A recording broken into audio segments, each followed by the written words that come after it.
Good morning, good afternoon. Thank you everybody for coming here on this gorgeous day. My name is Laura Esquivel. I'm the Vice President for Federal Policy and Advocacy for Hispanic Federation, and I want to welcome you to the launch of the Take Action for Puerto Rico campaign.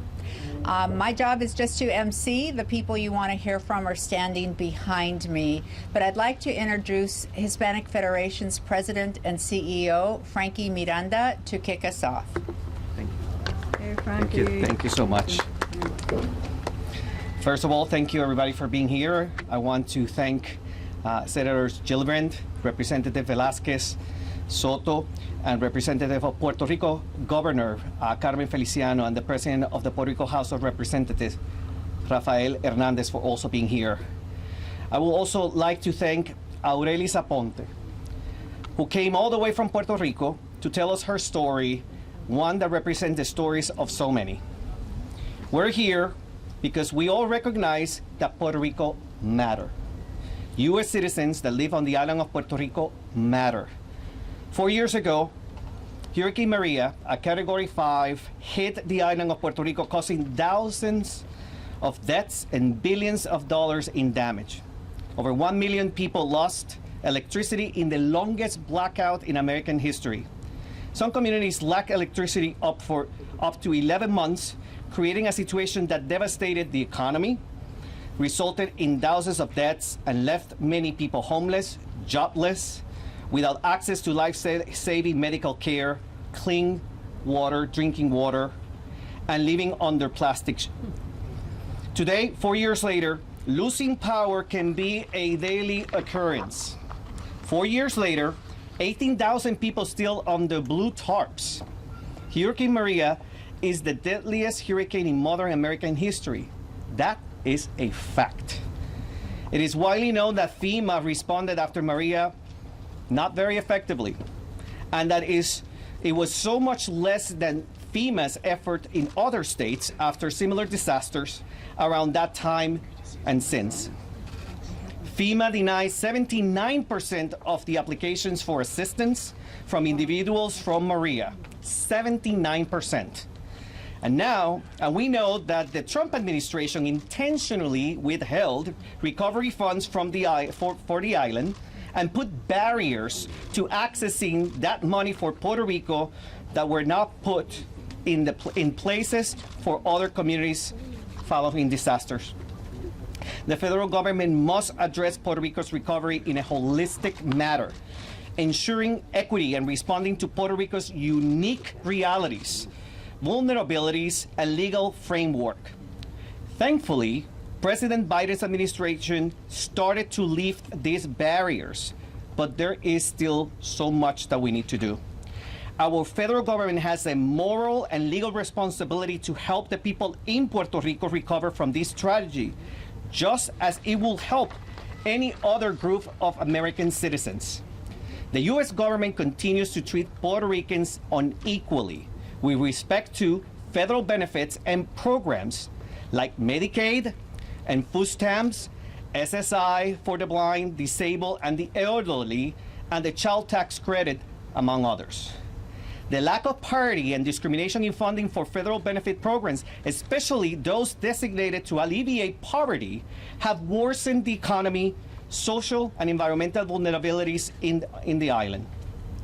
The courts have called this treatment unconstitutional.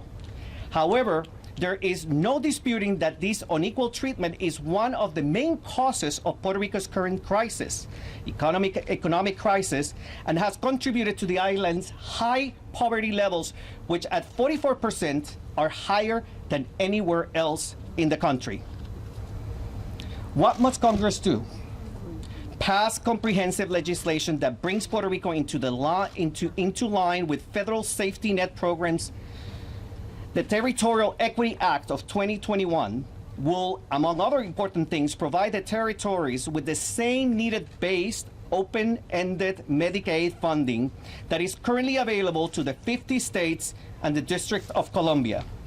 It will address Medicare disparities and provide the same level of nutrition support to low-income families on the island that low-income families in the island. Puerto Rican families deserve to eat nutritious food too. What the people speaking here today, we all believe, is that more needs to be done for Puerto Rico. We hope you will agree and join us in calling on Congress, the administration, and people across the country to take action for Puerto Rico. Thank you. And now, I would like to invite my friend, the Majority Leader, Senator Chuck Schumer. Thank you so much. Thank you. Well, thank you, Frankie. And let me thank Frankie, who I just learned last week, even though we've been friends for a long time. I said, how did you get the name Frankie? He said his father was Francisco. So, Frankie, thank you and the Hispanic Federation for the great job you do in New York and around the country. And I appreciate everybody being here today, including my colleague in the Senate, Senator Gillibrand, and our great La Luchadora, our great Congress member from New York, from Brooklyn, Queens, and Manhattan, the great Luchadora Velasquez. And first, I want to say a word about yesterday, about the news we received last night from the parliamentarian. Last night's ruling was extremely disappointing.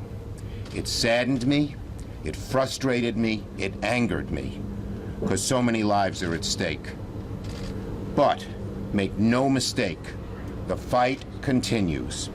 Senate Democrats have prepared alternative proposals. We'll be holding additional meetings with the parliamentarian in the coming days. I've worked very closely with my colleagues, including Chairman of the Judiciary Committee, Senator Durbin, as well as our four Latino senators, Padilla, Menendez, Lujan, and Cortez Masto. And we're going to continue our fight with the best options available to provide immigrants with a chance of obtaining lawful residence. The last year and a half, if it showed anything, it's how vital immigrants are to America. So many were healthcare workers, food workers. During COVID, immigrants, documented and undocumented, risked their lives for to help others. And we are so proud of them, and they are so much part of America. And it is unfortunate that some in the political sphere have chosen to try and make immigrants scapegoats, spreading lies about them, spreading false information about them. The American people understand how important immigrants are. The path to citizenship has broad support in the American people. I think it's up to 68% right now. And the American people understand that fixing our broken immigration system is a moral imperative. It's also an economic imperative because immigrants are so important to our economy. Talk about shortage of workers. One of the main reasons is how Trump cut back on immigrants, both documented and undocumented. Immigration reform has been one of the most important causes of my time in the Senate. I will not stop fighting to achieve it. Now, for the reason we're here today, the anniversary of the brutal Hurricane Maria. It's hard to think that it has been 4 years since Maria made landfall on Puerto Rico and devastated the lives of so many of our fellow Americans who live on that beautiful island. This was one of the worst natural disasters in American history. Today, our thoughts are with the Puerto Rican families who lost a loved one in the aftermath of the storm. Hurricane Maria brought unimaginable pain and suffering to the people of Puerto Rico. Sadly, much of it is as a result of the deliberate delayed response of the Trump administration. It's 4 years later, and look at these pictures. Look at the blue roofs. Still, things haven't been fixed up. Look at those beautiful people in the pictures here, and then look, 4 years later. We would not tolerate that. Sorry. We would not tolerate that anywhere in America, but we are doing that in Puerto Rico, and that is disgraceful and unfortunate. It is so shameful how long it took for disaster relief to come out the door. We fought day in, day out, along with Francisco. Oh, there Congressman Soto. Yes, can't see you in the mask. Thank you for being here, Congressman. And he does a great job in Florida. Frankie and I fought day in, day out, as did all of us here, to stop the Trump despicable discrimination against Puerto Rico. And finally, we got President Biden, we got Majority Leader Schumer, and of course Speaker Pelosi, and now the aid is flowing. We're working very, very hard. Everyone here knows that's the least we could do is get the aid that Puerto Rico is entitled to. These funds will currently rebuild homes and schools and hospitals. $10 billion for the power grid, which has been so destroyed and is hurting lack of power, hurting so many communities and hurting the economy. Now we will build it back bigger, better than ever, and resilient. So when, God forbid, the next storm occurs, we won't see the same destruction in that power grid.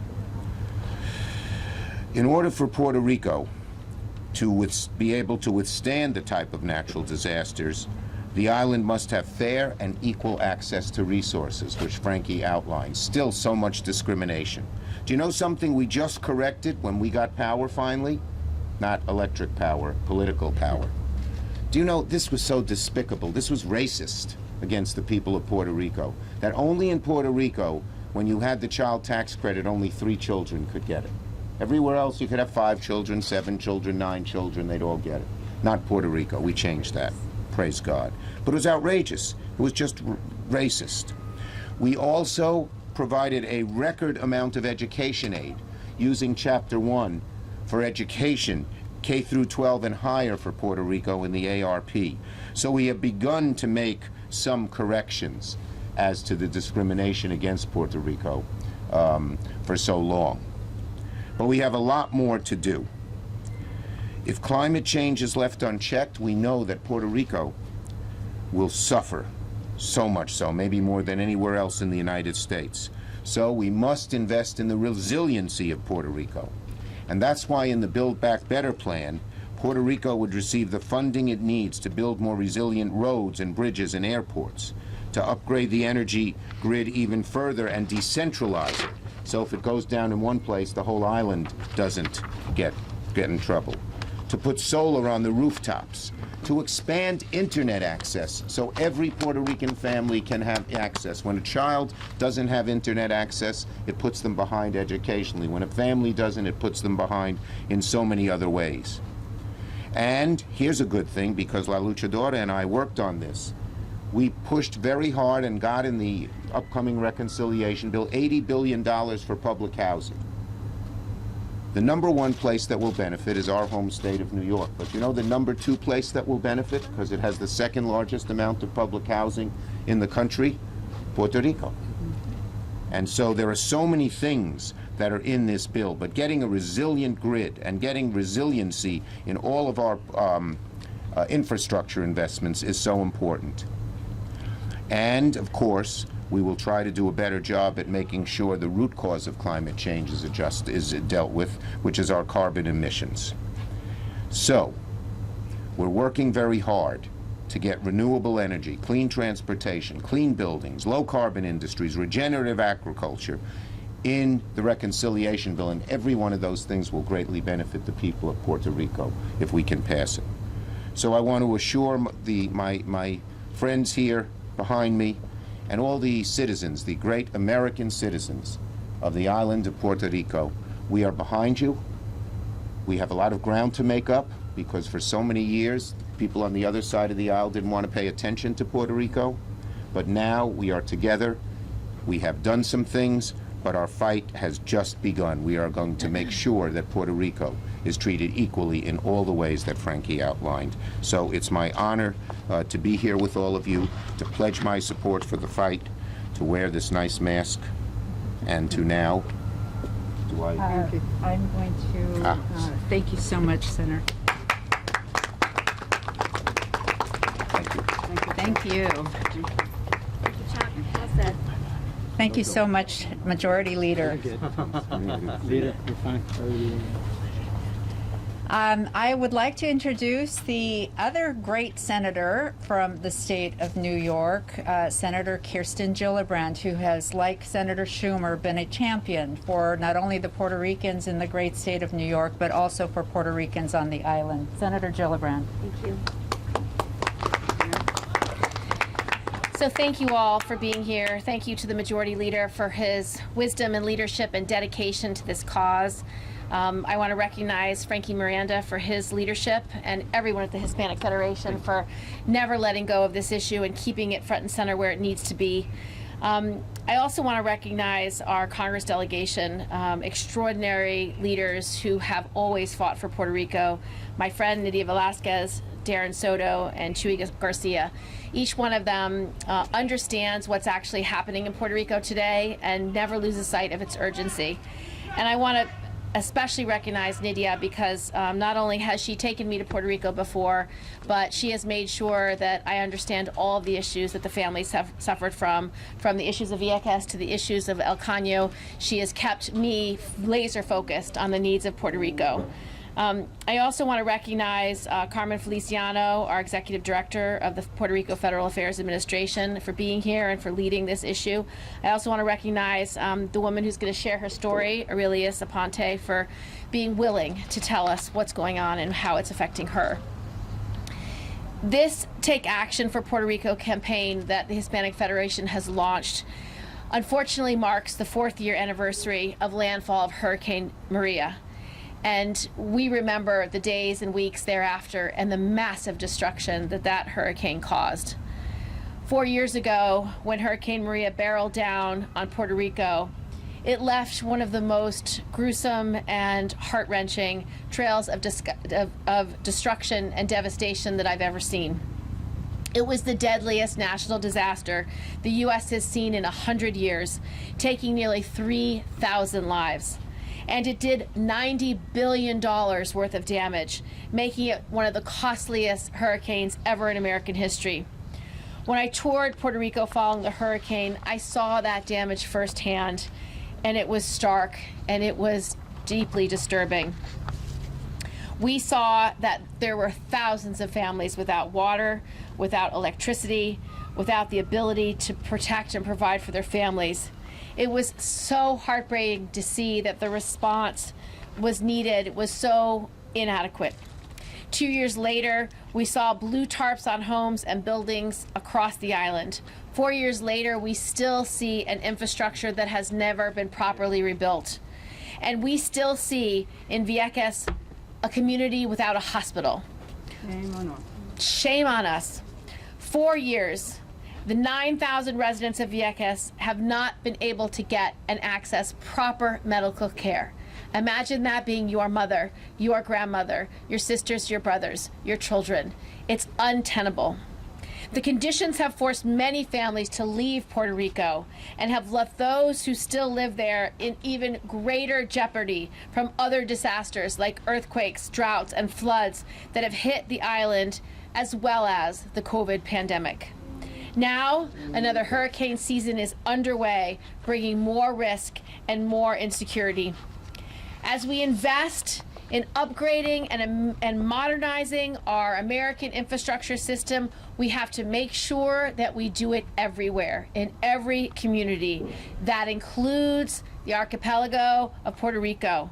There are 3.3 million Americans on the island, and they need our help. That starts with ensuring that Puerto Rico's needs are included in the Build Back Better agenda and that our infrastructure investments meet the greatest need. We must help Puerto Rico upgrade their electric grid. That one investment alone will help rebuild communities, industries, and the economy. We have to do more to make sure that when we rebuild and repair not only the electric grid, but the roads and the bridges and the sewer systems, we make them more resilient and more sustainable so they can weather the damage from future storms. As weather grows increasingly more extreme, that resiliency and that sustainability could not be more important. We have been fighting for years to get the financial and technical support that the local government needs to continue the recovery, and there is no more time to waste. We need to get these resources moving. We need the recovery plans in motion, and that is how we'll create stability for Puerto Rican families. It must be a piece and a centerpiece of what we do in Build Back Better, and we will all keep fighting until it gets done. Wow. Did I tell you she was a champion or what? Thank you so much, Senator Gillibrand. I want to introduce next, we have a number of distinguished people here to speak who you will hear from, but we also thought it was important for you to hear from somebody from Puerto Rico who lived through Hurricane Maria, who continues to live 4 years later with the aftermath, and to really hear this is not just about statistics. This is about real people. It is about their lives. It is about their families. So our next speaker is Aurelius Aponte from Puerto Rico, and I would like to us to all listen very carefully to her. Thank you so much. May I? Yes, of course. Thank you. Thank you for the opportunity to speak to you today. My name is Aurelius Aponte, and I was born and live in Puerto Rico with my family. My husband, Jonathan Lopez, and I have 2 daughters. Annalise Lopez is 12 years old, and Isabella, my miracle baby. She's 4 years old. My youngest daughter, Isabella, was born on February 8 in 2017 with 7 major heart conditions. Her body was so fragile and her prospect uncertain. Doctors summarize it this way: an imperfection so perfectly designed that only God brought her alive. Of course, our whole lives were shaken because other than our faith in God, everything collapsed. Because of the surgical procedures and the almost 3 months Isabella stayed at hospital, I lost my job. The economy was bad, and my husband sometimes just made $10 a day as a taxi driver. After Isabella was allowed to come home, we were struggling. We were struggling to pay the bills, to take care of my other daughter, and to take care of my baby Isabella. Then, a few months later, Hurricane Maria hit Puerto Rico. No one was prepared. No one was prepared for Maria. Everything we had been trying to build up at least a little collapsed again. We were forced to flee to Florida, just like so many of our friends and neighbors that lost everything. A church in Florida helped us apply for help from FEMA. We were also told about other benefits for us and Isabella. We qualify for food stamps and living allowance and WIC. They also refer us to SSI. Everything was approved in 3 weeks. We were amazed at how fast these requests were processed in Florida. I felt like finally doors were opening in our favor again. Suddenly, my husband started to work. I did too. Everything was falling in place. We were settling in. Then, my 60-year-old mother was diagnosed with dementia and Alzheimer's disease, and we had to return to Puerto Rico. As soon as we returned to Puerto Rico, we lost many of the benefits we were eligible for while living in Florida. Isabella lost her SSI. Our food stamps and WIC dropped only because we moved to Puerto Rico. Because U.S. citizens like us living in Puerto Rico are not allowed to receive SSI. It stopped. We were struggling all over again, just because we live in Puerto Rico. Then, the COVID pandemic hit all of us. It's been one struggle after another, over and over again. In the middle of all this, there is Isabella, my daughter. She didn't ask for her heart disease, but she depends on us, her parents, to fight for her. God is in control, but I'm here today to fight for her. More procedures await. Actually, one of them will be on October 25th. in a few weeks. The next step is a heart transplant for Isabella. She needs me to care of her. I don't know how we are going to do it all. Knowing she had benefits to health like SSI that belong to her as a U.S. citizen, and then having it taken away is so unfair. My family works non-stop, but still it's not enough. It feels exhausting. Living in Puerto Rico, struggling to make ends meet, knowing what it's like living in Florida. It feels like we are being discriminated against as U.S. citizens with U.S. territory. Even though this is my story, my situation is very common. So many people in Puerto Rico, if they move to U.S., will be eligible for things that we can't get in Puerto Rico. It's not fair.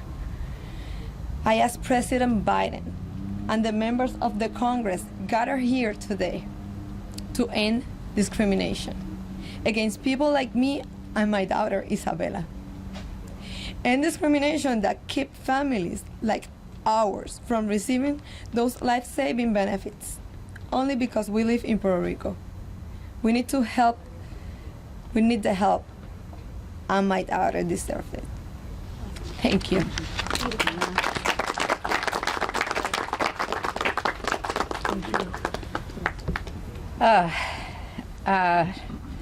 It's not just about policy, right? It's about lives, it's about children, it's about our fellow citizens. I want to introduce our next speaker, as Senator Schumer calls her, La Luchadora for Puerto Rico, Representative Nydia Velázquez, also coincidentally from the great state of New York. Thank you, Laura, and Frankie, thank you so much for Hispanic Federation. The leadership and your commitment toward economic justice and social justice is just incomparable, and for the people of Puerto Rico. So, and for Relis, what a moving story. You know, you made the case for the people of Puerto Rico. This is about fairness. You know, when Puerto Ricans go to war to fight in the armed forces, they're not asked if they are from Puerto Rico or they are from New York. They go, and they are willing to make the ultimate sacrifice. And so here we are to remind Congress and the Joe administration, the President's Biden administration, that we need to resolve this type of issues. It is morally wrong. Yes. It is morally wrong to deny Torelli's daughter a fair chance to live. This is a matter of life and death. And so Maria cost close to 3,500 lives, 3,000 and change. But we cannot forget the fact that Puerto Rico was facing a fiscal crisis before Maria struck. And with that, we found a power grid and an infrastructure that didn't have a chance to sustain a Category 5 hurricane. So telecommunications were destroyed, the electrical grid collapsed, and the rest is history. We are here this afternoon to pay tribute to the lives lost. More than 3,000 perished, not only because of a natural disaster, but also as a direct result of political mismanagement by the Trump administration. As many in Puerto Rico now correctly underscore, the post-disaster was political. Yes.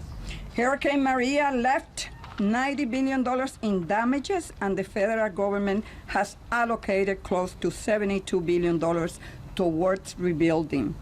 And you see the pictures here. thousands of houses with blue tar. That is happening in America. And I can assure you that if we have this same situation in New York or in Connecticut, people will be taken to the into the streets, and that will not be acceptable. So, but then I also have a message to the Biden administration, and in particular to FEMA. FEMA, you got to do better than what you're doing today. Yesterday, the excuse was Donald Trump, but today you are sitting in that agency, and you got to do better to help the local government expedite all the projects that have been approved. And 4 years later, they're still dealing with the bureaucracy. And I also have a message to the administration in Puerto Rico. We need to put an end to the crisis that we have seen in terms of public administration. We cannot be paralyzed. We need to execute so that we are better prepared to sustain another hurricane. If a hurricane today, Category 1, hits the island, it will not survive. The power grid will not survive. The power grid continues to be fragile, and a recent privatization of PREPA has proven to be a failure. Puerto Ricans are experiencing blackouts almost daily, and every single one of those blackouts takes them back to that unforgettable dawn of September 20, 2017. Now, 4 years later, I have been proud to lead the fight for an equitable federal recovery effort. And I am just so proud of Leader Schumer, Senator Kirsten Gillibrand, the delegation that is here, Congressman Soto, Chuy Garcia, Luis Gutierrez is no longer here, but we got Chuy Garcia, that we have accepted as Puerto Rican. So thank you very much, and God bless the Puerto Rican people.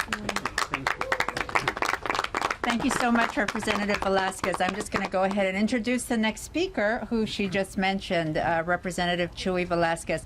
Not a consolation prize, a terrific representative and fighter for, Chuy Garcia. Sorry. Chuy Garcia from Illinois. I will not complain. Thank you. As you can see, I am a part of the family. Being called Chuy Velasquez is living proof. But I am very happy to stand with my Boricua sisters and brothers commemorating one of the most tragic events to afflict the people of Puerto Rico. And today we remember all of the lives that were lost, all of the lives that were affected and continue to be affected by that devastation. And that's why I'm proud to join with the Hispanic Federation to relaunch Take Action for Puerto Rico. I'm representing my constituents of Puerto Rican descent in my district in Illinois. It is a thriving and fighting community that wants to see justice done for the people in Puerto Rico. And I've heard stories from my constituents in Humboldt Park and other parts of my district about being unable to reach their loved ones. Most of us still remember the heartbreaking news of people losing their homes and stories of those who died from asthma attacks simply because they could not get to a breathing machine. Some communities remained without power for nearly a year. I visited those localities and those municipalities and towns. And all of this at the hands of a racist administration that deliberately delayed relief. It was unconscionable. It was the neglect and the indifference that killed Puerto Ricans after Maria. The tragedy exposed the second-class citizenship Puerto Ricans experience and the long-standing inequities they continue to face. But Hurricane Maria also demonstrated resiliency of Puerto Rico and how communities came together. We saw community members and local leaders look out for one another and step in where the government failed to help. The people of Puerto Rico have suffered for far too long. They've experienced devastating hurricanes, earthquakes, the debt crisis, and an inadequate federal bureaucracy, all on top of COVID-19. And the reality is that with climate change, they'll likely experience stronger and even more devastating hurricanes. We cannot allow the government to turn its back on Puerto Rico ever again. We have a historic opportunity to build back better, but Puerto Rico must be included. Yes. So thank you, Frankie Miranda and the Hispanic Federation for all the work that you do to ensure that Puerto Riqueños and Puerto Riqueñas on the island have the resources necessary to rebuild, survive, and to thrive. Thank you. Thank you. Thank you so much, Congressman Garcia. It's really important to have voices like yours because people need to realize you do not have to be Puerto Rican to care about what happens to our fellow citizens in Puerto Rico. But the next speaker happens to be Puerto Rican. So Congressman Darren Soto from the great state of Florida, also a tremendous champion, goes without saying. I will let you speak now. Thank you. Thank you so much, First Hispanic Federation, and the great work you're doing. To Aurelius Aponte, thank you for that incredible story. To Senator Schumer, Gillibrand, our amazing members of Congress like Velasquez Garcia. Speaker, thanks for being here, as well as members of the governor's office and the legislature. The 4-year remembrance of Hurricane Maria brings back a lot of painful memories for so many of us here and on the island, as we mourn the deaths of nearly 3,000 Puerto Ricans, the deadliest disaster, natural disaster in modern history. Thousands struggled with food, shelter, and medicine. I saw it firsthand, arriving just about 3 days after Hurricane Maria hit the island, and thousands more left without power. You heard, for up to 11 months. If that happened in a New York or a Florida or an Illinois, our constituents would never stand for it. Congress passed billions in relief, but because of a vendetta by former President Trump, so little of that money had arrived over the last 3 years. And as a territory without proper representation, without voting members of Congress and the Senate, they were nearly powerless to stop them. They relied on allies like those here today to help. In Central Florida, thousands came. We heard the story of the Aponte family. Housing, healthcare, food assistance, jobs. Our office, faith leaders, Hispanic Federation, and so many other groups helped out with stories just like the Aurelius Aponte family. Many stayed, and it's a direct relation of why I represent the fastest growing district in the nation. We had 40% growth. We mourn. We lament this great relocation, even as we welcome everyone. And we know our responsibility in Central Florida to stand with our brothers and sisters on the island to help you all return to prosperity. And we have a new champion in President Joe Biden. We've seen funds finally released April 19th of this year. HUD obligates $8.2 billion in CDBG mitigation funds for Puerto Rico. Just recently after that, HUD removed restrictions on an additional $4.9 billion CDBG funds. And that was the game, right? We allocated all this money, and then they'd have application after redundancy, and made Puerto Rico chase their tail. That's how the Trump administration did it. We're cutting that red tape. We're getting the relief directly to the people. We also saw June 21st of this year, HUD published in the Federal Register the use of $2 billion in CDBG funds for the electrical grid. This is key to help rebuild the electrical grid and boost the renewable energy that the governor and the Puerto Rico legislature has pushed for to have carbon net neutral by 2050. And as of January 2021, we've allocated around $42.5 billion. Medicaid equality, another huge issue. Our bill, the bipartisan H.R. 4406, supporting Medicaid in the U.S. Territories Act, passed unanimously out of committee. You have huge champions here. It means $3 billion a year for nearly 5 years, and we're going to do our best to get the best deal possible, and we appreciate the support of the Energy and Commerce Committee. But we have to mention the other great work done. The American Rescue Plan finally treated Puerto Rico equally.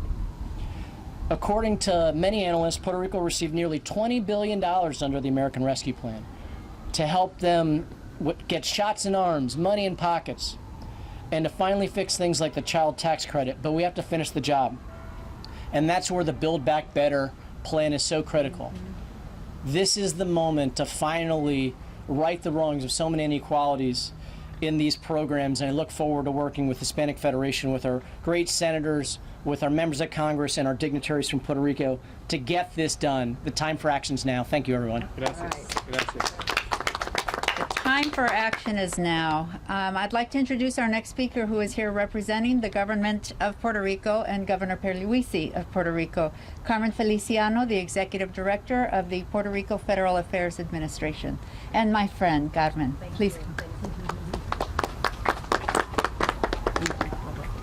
I want to mention a little bit of silver lining for Hurricane Maria, and I don't want to take much of your time, but I have to say that Laura Esquivel is one of the silver linings that came with the hurricane. I met her, and I have known the Hispanic Federation for years. The work they've been doing on the island, it's incredible, and I'm thankful to Hispanic Federation and to all the champions you've been hearing here today. Puerto Rico, as you all know, has been confronting a lot of challenges that began with the fiscal crisis.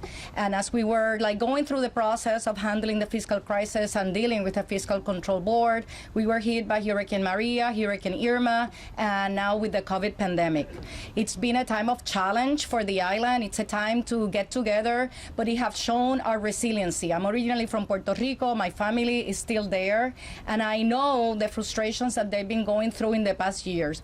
Yet, I'm working in the Governor Pierluisi's administration, and I feel the sense of optimism and desire to really begin the reconstruction and recovery of Puerto Rico that for too long was stalled, like Congresswoman Velasquez mentioned and Darren Soto. We were beginning to get the fund thanks to the great job they were doing in Congress, then to see that the administration, by basis of racism and not wanting to really help the island, put a stop to the funding and to the flowing of the funds that we are now beginning to receive. Most of the recovery that's been done in Puerto Rico so far was emergency with the emergency funds, and we expect to begin seeing permanent work in the months to come. The governor is very focused on it. He's having continuous meetings with the heads of agencies that are managing these funds to make sure that they're managing correctly, that we're complying with all regulations, and that we're being effective and beginning the reconstruction of Puerto Rico. Among those recoveries, one of the most important areas that we know and we all know is the energy grid and the problem that we have with infrastructure and critical infrastructure on the island. So the governor has been focused on the energy grid, like it was mentioned. I don't agree with Congresswoman Velasquez, who I love dearly, that this has been a mess. What we're seeing right now, it's the pain of a transition. Luma Energy is an expert in the area of transformation and distribution, and that's the area that they're being assigned to work with, and PREPA continue to work with generation. We are seeing the challenges of a system that was completely broken and that we now need to sort of rebuild from the bottom up. And I'm certain and confident that this administration will be able to do just that, and that we are going to have the energy and the services that we as Puerto Ricans deserve on the island. We're also, one priority project is water safety. We're working with the Puerto Rico Water Agency, PRASA, to make sure that all Puerto Ricans have access to safe water and facilities, and that all our people also receive what they deserve. Sadly, most of the infrastructure in Puerto Rico before the hurricane, due to the economical and fiscal conditions, was not ready for such a hit. Yet, I've always said that when you're here and we have a thunderstorm, a simple thunderstorm, let's say here in Arlington County, we lose power. What Puerto Rico was hit on September 20th, 4 years ago, was something that we've never seen before, and that none of us has suffered through. And people in Puerto Rico still reminiscent, and today is an important day where they still feel nervous about all the little storms that we're seeing that they're forming in the Caribbean and heading our way. Like I said, silver lining, the people here in the States finally, once and for all, understood that Puerto Rico is part of the United States, that we are U.S. citizens, that we fought hard, that we've lost lives fighting for democracy, for values, that for power and democratic values that we don't have as Puerto Ricans yet. We've been there hand in hand, and that's what we expect for this administration. We're not asking for receive anything that we haven't fought for. We're here. We have contributed greatly to the nation, and in all these years that we've been part of the United States since 1998, and we're just and simply asking for what we deserve. Right now, we're fighting together in Congress to get equal treatment on Medicaid funding. It is very undemocratic and incredible that in the 2021, you have 3.2 million citizens of the United States that don't have adequate access to healthcare services. That is not what this nation is made for. That is not what the members in Congress that are working in their offices right now stand for, and I'm sure that we're going to see during this process and under the Biden-Harris administration better treatment for Puerto Rico in Medicaid, access to SSI, better food services and nutrition services, and that what we're asking for. As far as the recovery funds, we continue to work hard to make sure that we use them properly and that Puerto Rico feels the recovery and the people are no longer frustrated, that our roads are to par with the roads of our sisters and brothers in the States. And we thank you for everything that you've done for Puerto Rico, for putting the message out there, and to continue to fight with us and walk in the halls of Congress asking for what Puerto Rico deserves. So thank you very much to all of you for everything you've done for Puerto Rico.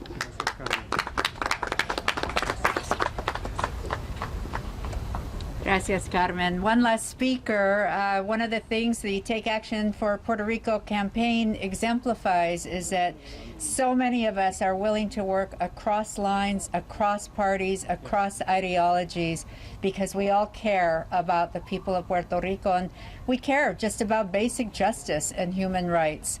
So I want to introduce our last speaker, the President of the Puerto Rico House of Representatives, Rafael Tatito Hernandez, to close us out, and then we'll take questions. Thank you. First, I want to establish that we're here as a one Puerto Rico. Unite in an effort of working together for the people with needs in the island. You have the private sector over here, the Chamber of Commerce of Puerto Rico, the CPA Association, the Senate represented by our CPA, Juan Zaragoza, the House of Representatives, and we are working with the Governor, Pedro Pierluisi. So first, I want to thank Miranda and Hispanic Federation to keep the light of hope burning for all the peoples of Puerto Rico. And that is something that I really live, because I was the one who distribute through all my district solar lamps in a way that people have at least the light. To somebody's gonna come to help them later on. So people got the hope, and you help us. Thank you for that. Secondly, we need to thank our champions. Congresswoman Velázquez, Chuck Schumer, Chuy Garcia, Darren Soto. All those heroes of Puerto Rico have been helping us allocate resources for us. But what we need is execution. We have the resources already in place. What we need an administration, the Biden administration, to do contrast with the Trump administration.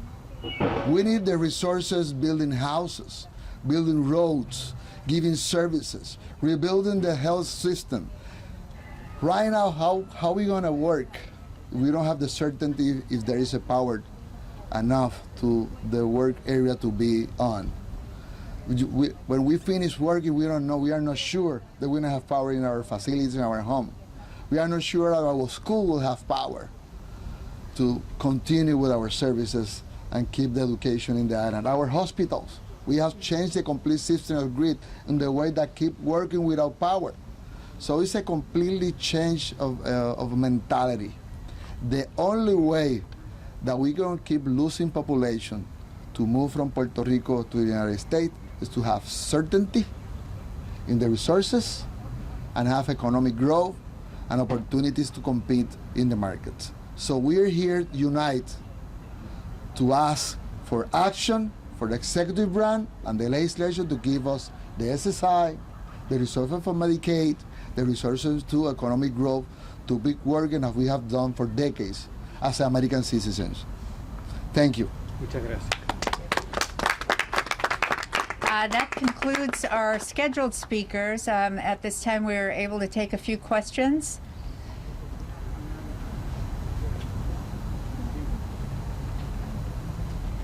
Do we have any questions? Well, if not, our speakers are also available for interviews afterwards. We will be sending to all of you links to our comprehensive policy positions, our solutions from both Congress and the Biden administration. And we appreciate you all coming here today very much to help us make sure that the country remembers Puerto Ricans are Americans. Puerto Ricans deserve what we're asking for, and that we are here today to take action for Puerto Rico. So thank you very much, all of you, for coming out today. Muchas gracias. Gracias. Thank you so much. That was terrific. Gracias. Thank you for coming.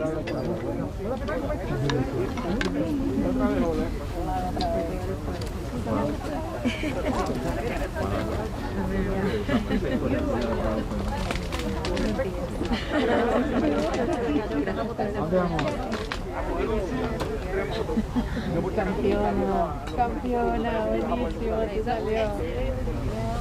Ay, bueno. Yo decía mañana. Y no se me iba culpa de eso. Ay, eso, ¿no? Y me viste ahí,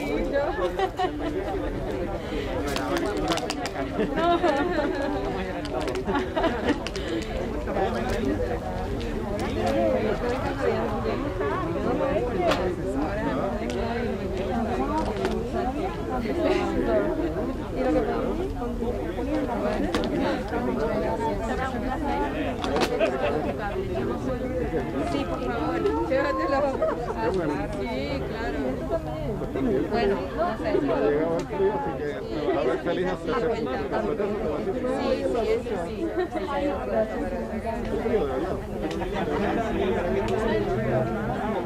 Está bien,